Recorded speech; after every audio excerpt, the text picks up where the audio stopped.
Okay, to begin our first afternoon, Colgat cup. Begin our first afternoon with, thought I would read from A Still Forest Pool, because that's the book that got me interested in Ajahn Chah. So I thought I would read some of those first teachings that caused me to come to Abhayagiri, and special meaning for me. And I was looking through the introduction. It's Jack Kornfield and Paul Breiter did this compilation back in the early days when Ajahn wasn't spelled A-J-A-H-N, it was spelled A-C-H-A-A-N, was the original way of spelling back when Abhayagiri started. And I thought I would just, it's a little bit lengthy, but the introduction does paint a good picture for those of you who've never been to Thailand. And it's a really wonderful kind of some imagery and just leading into hearing and witnessing Lungpo Cha's teachings. So we'll see how far we get, and I'll just start at the very beginning. Dedicated with deepest gratitude to the Venerable Ajahn Chah Supato, our teacher, guide, and friend, to his many devoted students and disciples, especially Ajahn Sumedho, his teachers Ajahn Tongrat and Ajahn Mun, and to the teachers before them, the lineage of centuries of those in the forest who realized through their simplicity and genuine practice the freedom and joy in the teachings of the Buddha, and dedicated to our parents for their care and support along the way. And an opening quote from Ajahn Chah. Try to be mindful and let things take their natural course. Then your mind will become still in any surroundings, like a clear forest pool. All kinds of wonderful, rare animals will come to drink at the pool, and you will clearly see the nature of all things. You will see many strange and wonderful things come and go, but you will be still. This is the happiness of the Buddha. This is the introduction. I think it's by Jack Kornfield. It's not actually signed. Suppose you were to go to Asia in the 1980s in search of living teachings of the Buddha, to discover if there are still monks and nuns practicing a life of simplicity and meditation, supported by alms food, and dwelling in the forest. Perhaps you had read descriptions of the Buddha himself wandering with his monks in the forests of India, inviting men and women of good families to join him in cultivating wisdom and universal compassion, inviting them to live the simple life of a mendicant, to dedicate themselves to inner calm and awareness. Would you find this way of life alive today, 25 centuries later? And would its teachings still be applicable and relevant for our modern society, our modern minds? You would land at a modern airport near Bangkok or Colombo or Rangoon. In your taxi, you would drive through Asian city streets, passing cars, crowded buses, sidewalk vendors of tropical fruits. Every few blocks, you would see the golden pagoda or spire of an urban Buddhist temple. But these are not the temples you have come to search for. They contain monks and nuns who study the ancient texts, who can chant and preach, and from this they teach. But to find the simple life of dwelling in the forest, the meditative living with robe and bowl, as old as the Buddha himself, you would have to leave the cities and their temples far behind. If it were Thailand, the country with the greatest number of monasteries and monks, you would board the train at busy Hua Lamphong station, leaving early in the morning for the provinces of the far south or northeast. So that would have been going by train. The first hour's journey would take you clear of the urban sprawl, beyond the houses, businesses, and shanties backed up along the railway track. Vast plains of central Thailand would roll by, the green rice bowl of Southeast Asia. Mile after mile of paddy fields, checkerboarded into lots by small dikes between fields and rhythmically divided by canals and waterways. On the horizon of this sea of rice, every few miles in 4 or 5 directions, you would see islands, dense clusters of palm and banana trees. If your train rolled close enough to one of these palm islands, you would see the glint of an orange-roofed monastery and cluster of wooden houses on stilts that make up a Southeast Asian village. Every settled village, whether with 500 or 2,000 residents, has at least one monastery. It serves as the place for prayer, for ceremony, as the meeting hall, and for many years also served as the village school. Here is the place where most young men of the village will ordain at age 20 for 1 year or 3 months to learn enough of the ways of the Buddha to ripen into mature members of their society. The monastery is probably run by a few older, simple, and well-meaning monks who have studied some of the classic texts and know enough of ceremonies and of the basic teachings to serve as village priests. This monastery is an integral and beautiful part of village life, but it is not the temple you have come to search for. Your train heads north toward the ancient capital of Ayutthaya, filled with the ruins of magnificent temples and broken palaces that were sacked centuries ago in the periodic wars with neighboring kingdoms. The spirit of these magnificent ruins remains in the enormous stone Buddhas, imperturbably weathering the centuries. Now your train turns east for the long journey toward the Lao border across the reaches of the Korat Plateau. Hour after hour the land passes. Still you see rice paddies and villages, but they gradually become sparser and poorer. The canals and lush gardens of central Thai villages, mango trees, and tropical greenery turn into a simpler landscape. Houses are smaller. Village monasteries still gleam, but they too are smaller and simpler. Here an older, more self-sufficient way of life is preserved. You can see women weaving hand-loomed blankets on their porches, while rice farmers work and children tend the water buffalo in wet gullies alongside the railroad tracks. The rural countryside in these lesser developed provinces holds much of what remains of the tradition of forest monks and nuns. It still has regions of forest and jungle, small, thickly covered mountains, and unsettled borderlands. And for many centuries it has supported forest monks and monasteries dedicated to the preservation and realization of the enlightenment of the Buddha. For the most part, these monks do not function as village priests, nor do they teach school, nor study and preserve the language of the ancient written scriptures. Their intent is to live fully and realize in their own hearts and minds the insight and inner peace taught by the Buddha. If you left the train and made your way by bus or hired car down some dirt road to such a monastery, one of dozens in northeast Thailand, what would you find? Would the teachings and way of practice be relevant in the 1980s? Would the insight and awareness training address the needs of one coming from a modern and complex society? So that's the 1980s, modern and complex. You would discover that many Westerners had come before you. Since 1965, hundreds of Europeans and Americans like you have come to visit and learn in the forest. Some came to study for short periods and then returned home to integrate what they learned into their household life. Some came to train more thoroughly as monks for 1, 2, or more years and then return home. Another group found life in the forest to be a rich and compelling way to live, and these remained in monasteries to this day. For each of these groups, the teachings have spoken directly to their hearts and minds, offering them a wise and conscious way to live. At first, the way may seem almost easy, deceptively simple, but upon attempting to put the Buddha's way into practice, one discovers that it is not so easy.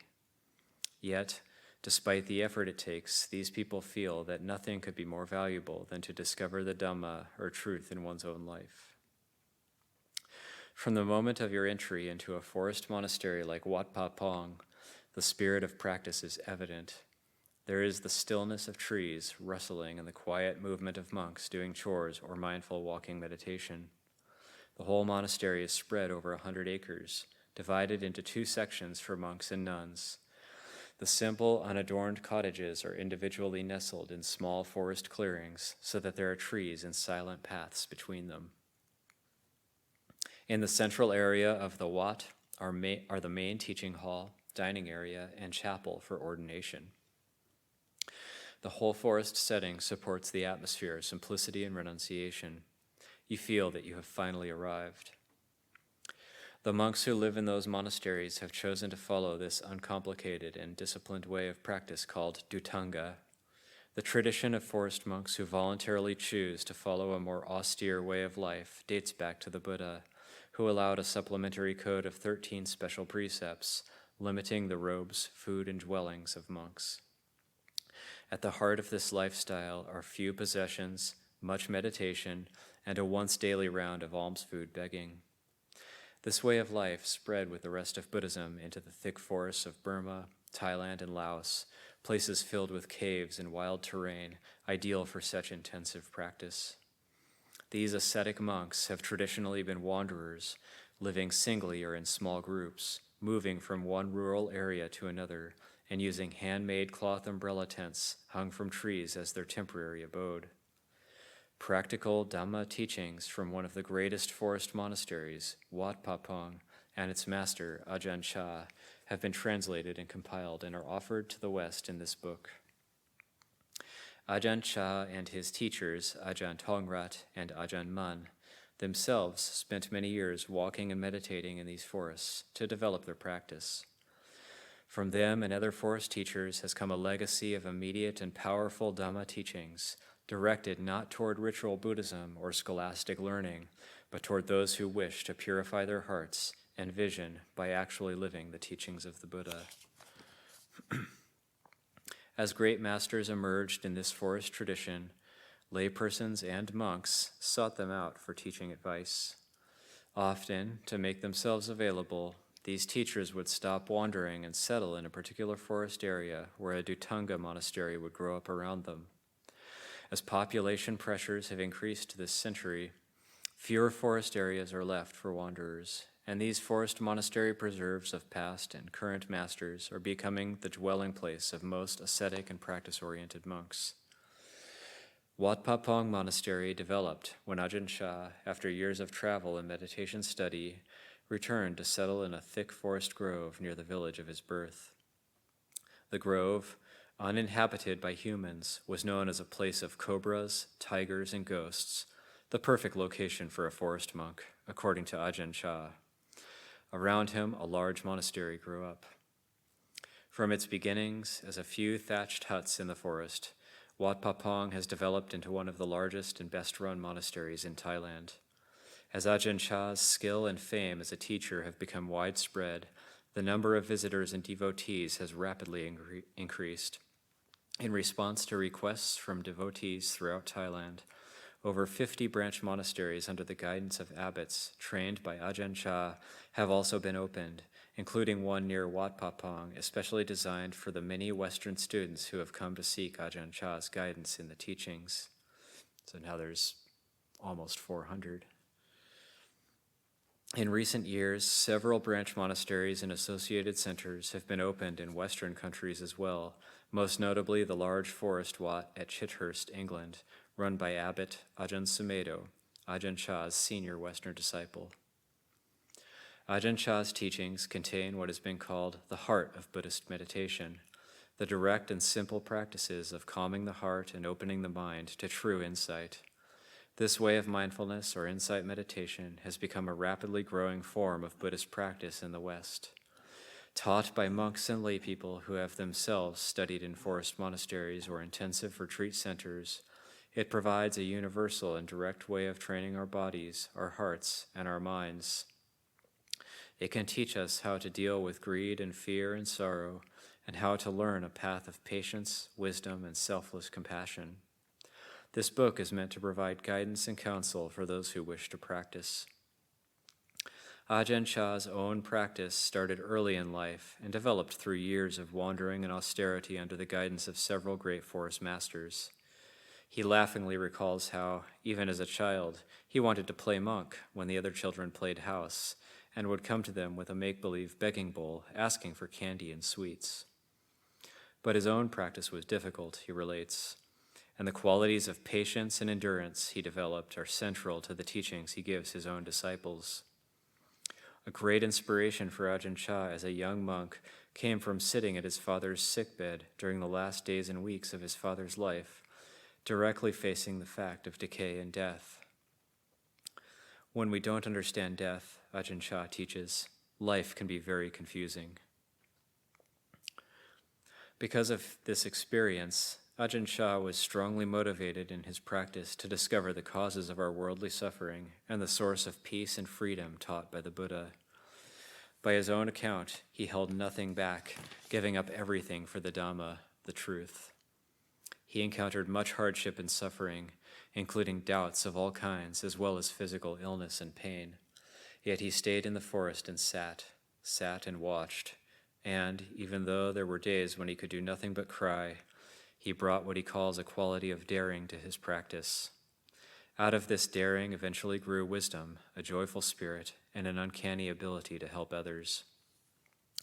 Given spontaneously in the Thai and Lao languages, the teachings in this book reflect this joyful spirit of practice. Their flavor is clearly monastic, oriented to the community of men who have renounced the household life to join Ajahn Chah in the forest. Hence, frequent reference is made to he rather than he or she, and the emphasis is on the monks. An active community of forest nuns also exists, rather than laypersons. Yet the quality of the Dhamma expressed here is immediate and universal, appropriate to each of us. Ajahn Chah addresses the basic human problems of greed, fear, hatred, and delusion, insisting that we become aware of these states and of the real suffering that they cause in our lives and in our world. This teaching, the Four Noble Truths, is the first given by the Buddha and describes suffering, its cause, and the path to its end. See how attachment causes suffering, Ajahn Chah declares over and over. Study it in your experience. See the ever-changing nature of sight, sound, perception, feeling, and thought. Understanding the impermanent, insecure, selfless nature of life is Ajahn Chah's message to us. For only when we see and accept all three characteristics can we live in peace. The forest tradition works directly with our understanding of and our resistance to these truths, with our fears and anger and desires. Ajahn Chah tells us to confront our defilements and to use the tools of renunciation, perseverance, and awareness to overcome them. He urges us to learn not to be lost in our moods and anxieties, but to train ourselves instead to see clearly and directly the true nature of mind and the world. Inspiration comes from Ajahn Chah's clarity and joy and the directness of his ways of practice in the forest. To be around him awakens in one the spirit of inquiry, humor, wonderment, understanding, and a deep sense of inner peace. If these pages capture a bit of that spirit in their instructions and tales of the forest life and inspire you to further practice, then their purpose is well served.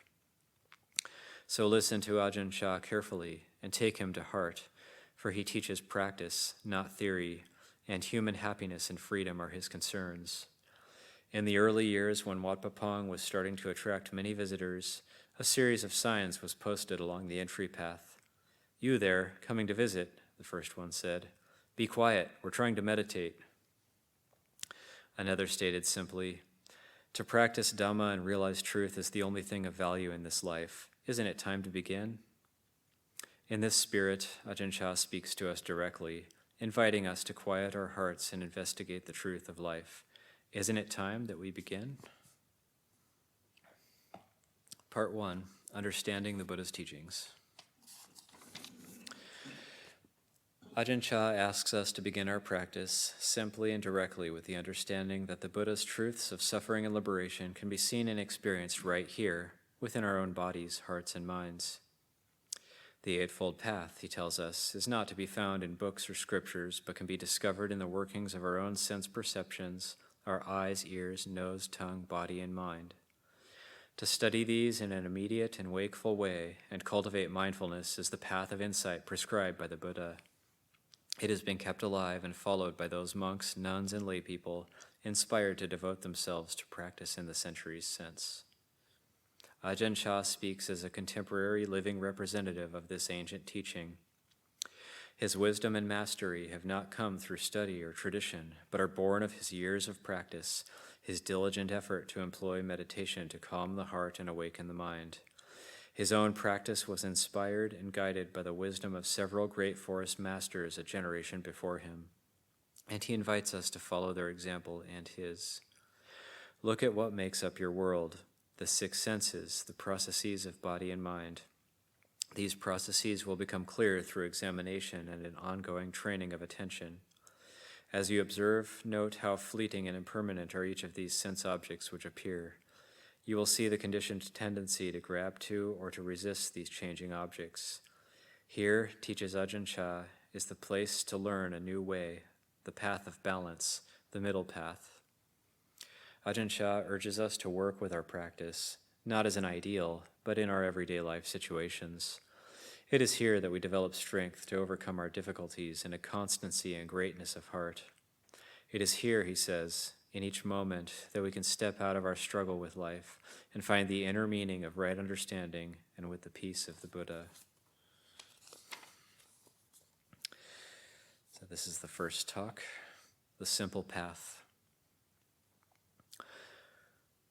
Traditionally, the Eightfold Path is taught with 8 steps, such as right understanding, right speech, right concentration, and so forth. But the true Eightfold Path is within us: 2 eyes, 2 ears, 2 nostrils, a tongue, and a body. These 8 doors are our entire path, and the mind is the one that walks on the path. Know these doors, examine them, and all the Dhammas will be revealed. The heart of the path is so simple, no need for long explanations. Give up clinging to love and hate, just rest with things as they are. That is all I do in my own practice. Do not try to become anything. Do not make yourself into anything. Do not be a meditator. Do not become enlightened. When you sit, let it be. When you walk, let it be. Grasp at nothing. Resist nothing.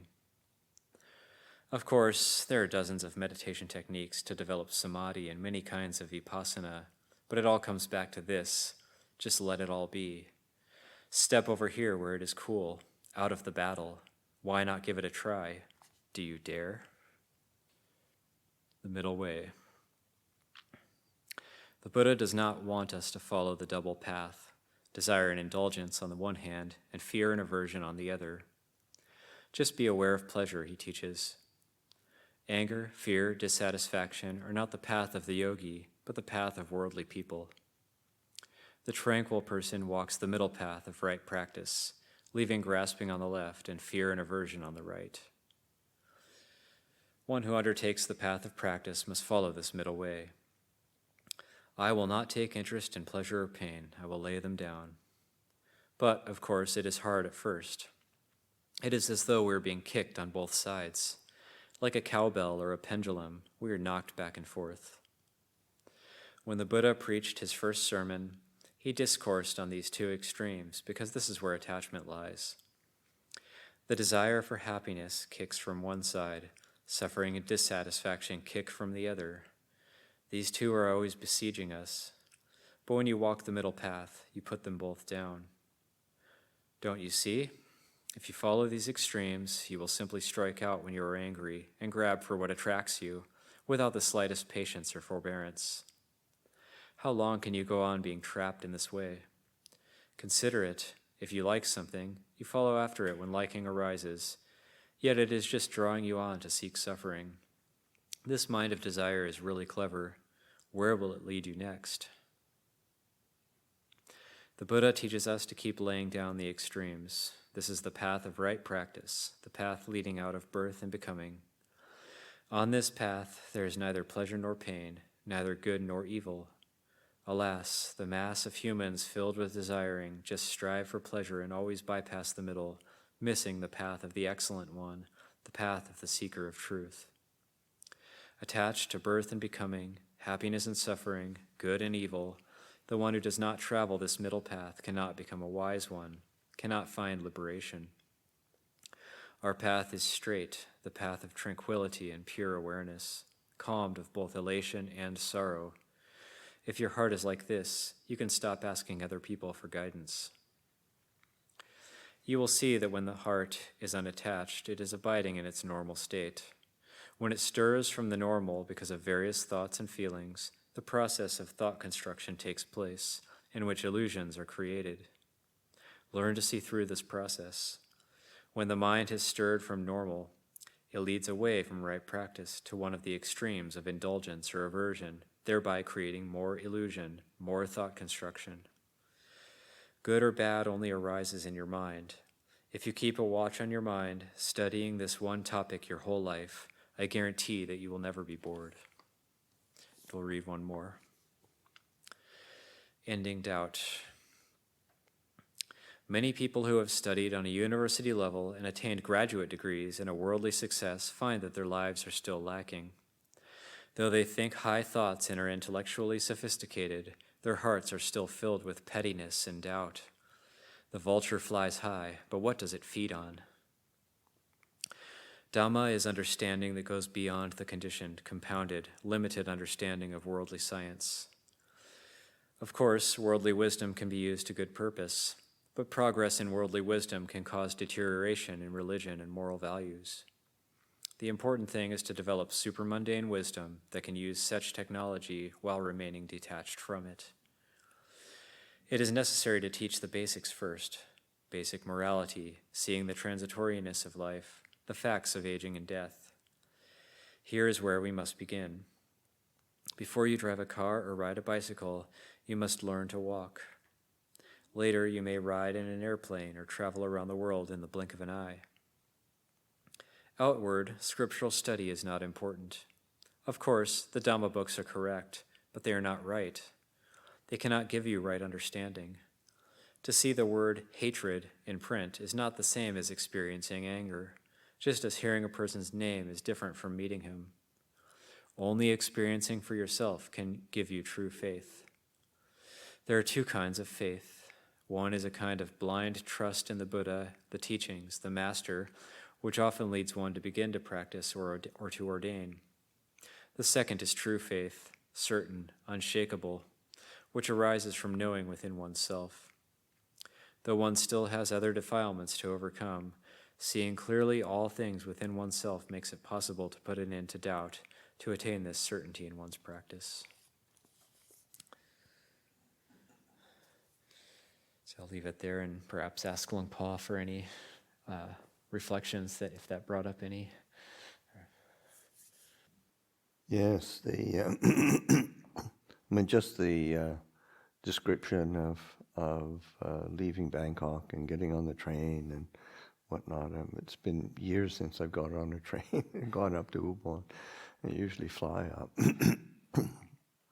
Although during COVID I drove up, which was really quite nice to sort of, driving through the countryside and the villages. But yeah, it's very evocative of a kind of, you see the forest tradition really arose out of, kind of a peasant culture. And so there's these are oftentimes highly intelligent, highly accomplished people, but maybe they're not educated in the same way that either people in Bangkok as Thais or or people in the West are, but their ability to learn and apply themselves to a task, and that task being learning Dhamma and learning a kind of a path of the Buddha's way is really quite unparalleled. So that was something that kind of came up, and just that sense of maybe trying to access a level of simplicity and directness that the teachings of Ajahn Chah exemplify and kind of highlight. Another is in one of the teachings that Jack actually, or perspectives or attitudes that Jack mentions is a quality of daring.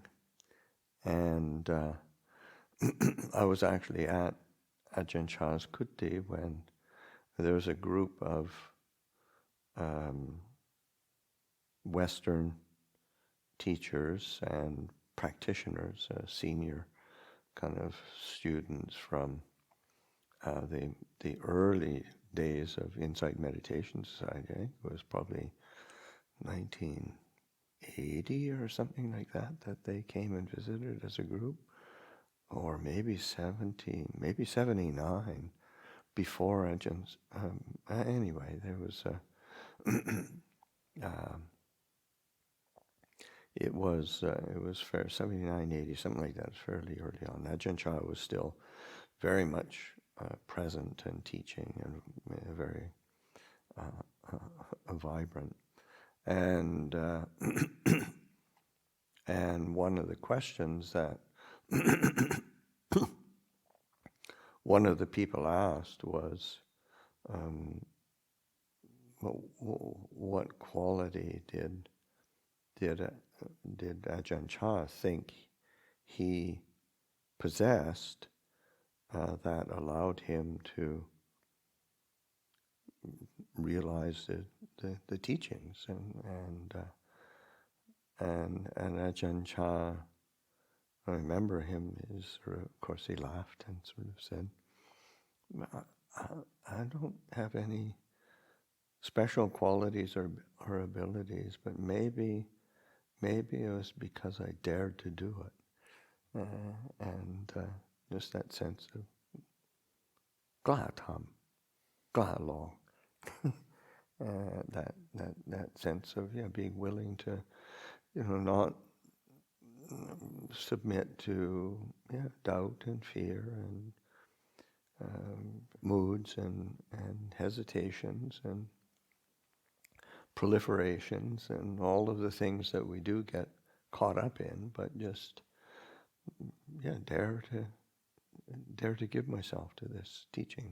So this was in essence what he was saying. But I think it's it's worthy of reflection, that sense of if you dare to do it, results will definitely come.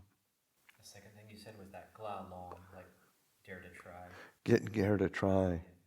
Yeah, dare to do it, dare to try.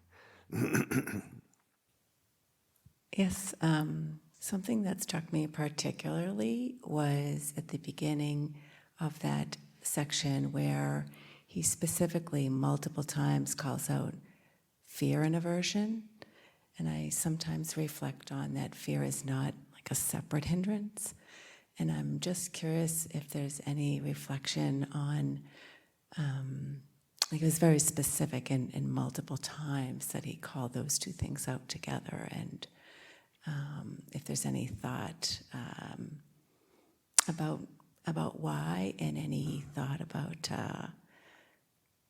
how it's really not a separate hindrance, or anything in that neighborhood of topic. Like how those two aren't separate from each other. Yeah, because it feels like fear is kind of cross many things, right? It's I don't want this, I do want something else. And so I was just curious as to if there was any meaning in him. He had grasping on one side very clearly, but he called out those two, and I don't often hear it that way. What I would say is that oftentimes when especially as a teaching device, you're pointing to like a middle way as a path through opposites, and so that desire and grasping and clinging are on one side, and say fear and aversion can be lumped together as another side. So you're not parsing everything out at that point. All you sort of say, there's these two tendencies that the mind has to go into extremes, and you can parse out all the different details later, but these are the tendencies. I mean, one can also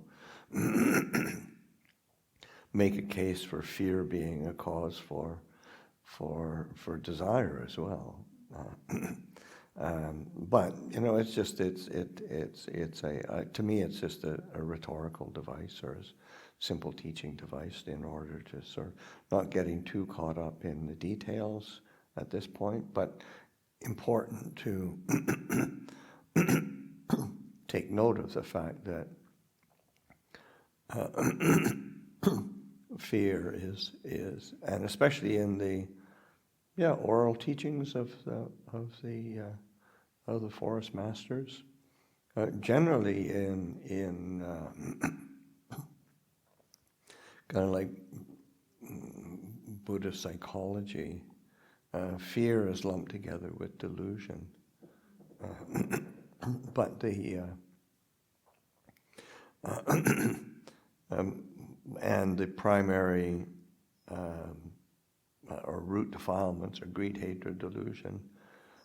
So just sort of in when you're sort of putting things on a basic fundamental level of, okay, here are these two extremes that the mind will go to, you definitely want to acknowledge in fear and recognizing that in practice, one of the things you're going to have to work with is fear, and it's better to be saying it up front rather than letting it lurk in the back, which is what fear likes to do. It likes to lurk.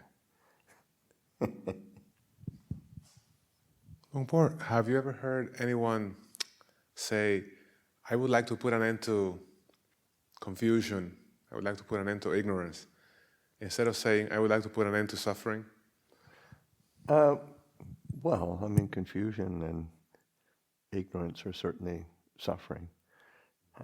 But that's it in terms of, and it goes into a whole other big discussion of like the Buddha's teaching and the Buddha's use of language. In that the word dukkha, when it gets pretty narrow when it's translated into English, and whereas dukkha in its form of a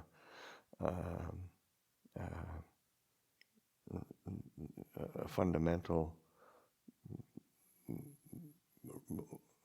concept in Buddhist teachings, or the way the Buddha taught, it's much more kind of global in the sense of dissatisfaction, discontent, dis-ease, stress, and so that when you have something like, say, the word stress, then that can mean just about anything that's uncomfortable, or even sometimes translated as imperfection, but that gets into a bit conceptual. But as opposed to suffering, which tends to be like a pretty strong emotional word, but it's it works because it's just basically it's just sort of, you're trying to put a pin on things and realize what, say, Buddhist jargon is pointing to. A lot of gratitude for these teachings, and just remember reading that first talk, and when he says, "Do you dare?" and I thought, yes, I dare. I'll do it. Just and here you are, planting those seeds. Yeah. Maybe you could just say a little bit too about walking meditation. So we're going to be practicing together for this 3 weeks in the main area, and say sitting in this hall, and then there's walking meditation areas. So out down towards the B2, there's a number of flat areas. Out the Black Rock Trail, there's a number of flat areas. There's flat areas near up above the Gold Buddha. There's 2 walking meditation paths. If you go to the Gold Buddha and turn left, walk up those steps and turn left, there's 2 walking meditation paths up there. And of course, there's the parking lot. Sometimes people have done meditation in the lower parking lot in the past. So there is a number of walking meditation areas to complement our sitting practice. So whenever it stops raining, so it's not raining now. We've got some blue sky, so can do some walking meditation or sitting in here.